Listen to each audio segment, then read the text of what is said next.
Yeah, sound effects are cool. I'm also like a lot of sound effects and stuff. Well, I'll usually just do like a mashup of like recordings of things and stuff that I know, and just think about what does the sound, what is the kind of pitch and quality of the sound I want. I also use Audacity a lot for sound effects. It's a really like easy way to just record stuff, put sounds in, pitch shift things with effects and stuff. A lot of the sounds, actually, weirdly enough, in this game that I made are just made with my voice, pitch shifted and stuff. And then I have this like little vase thing that's here on the ground that has like a little glass lid. So what I did for the pickaxe sound is I like tried to hang it, and I just hit one against the other, and then I just pitch shifted it around. So like a lot of sound effects design is just thinking about what stuff you have, like you own, and being like, what sounds can I make with this, like sounds that I own, and then start experimenting with like pitch and being like, what would this sound like if I pitch shifted it down? So we could do like actually a little side detour thing here.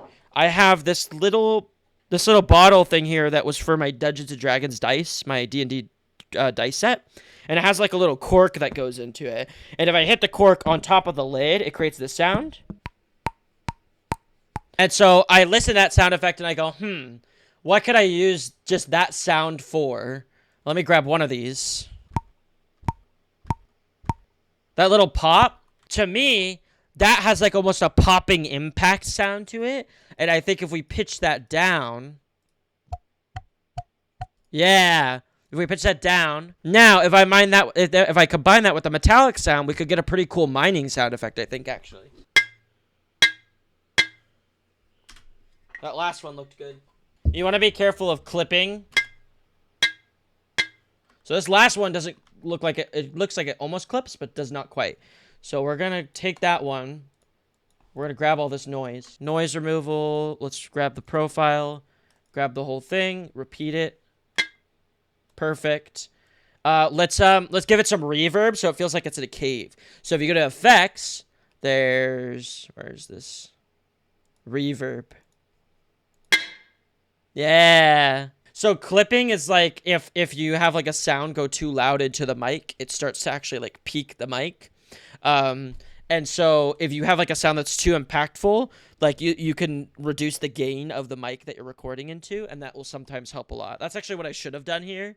And so, but that still sounds great. So if we get this bass sound effect we had, kind of cool. Let's apply the reverb to that too. Yeah? Actually, did you notice how like the sound felt like it got cut off because the reverb didn't have time to trail off right here? It feels like it just cuts off. What you could do, you could generate silence, and you could tell it how long. I'll just do 1 second. And now if I grab both these clips, I can join them. Now I can apply the reverb again. Now, I take the other pick sound and we do some layering. This is really what a lot of sound effects design is. It's just layering sounds. Let's see what it sounds like.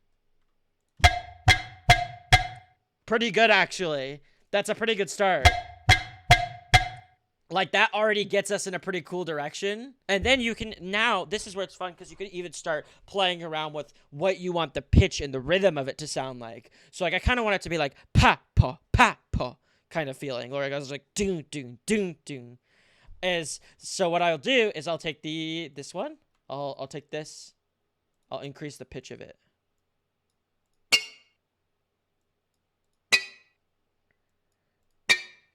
Because now it's going to have like a pa sound to it.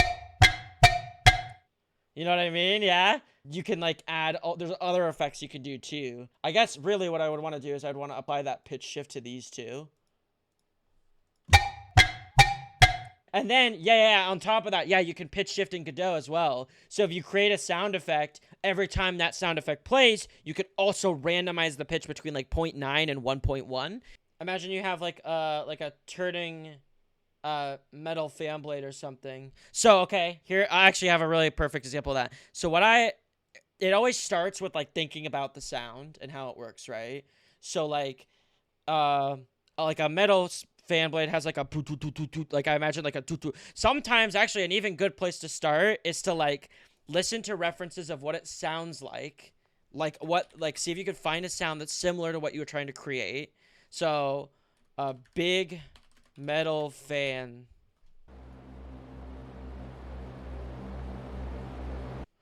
That's kind of like, I guess it depends on what you're going for, but if you're going for like the woo, woo, woo, woo, woo, that has almost a synthy pitch to it.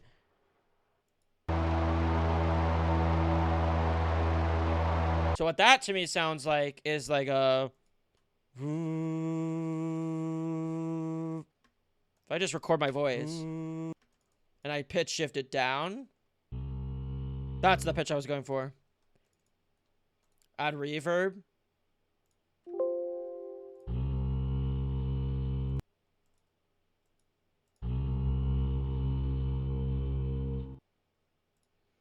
See? See?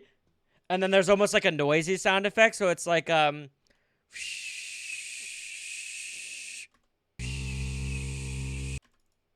you can literally use your voice for so much. It's so cool. When you start pitch shifting things, you'll notice, like... I will actually do this, and then I'll have another one that's slightly pitched as well. So that both of them combined...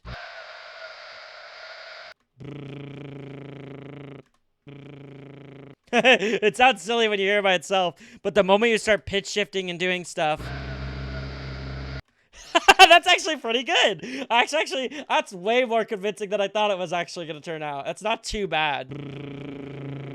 It's a little silly, but it's not too far off.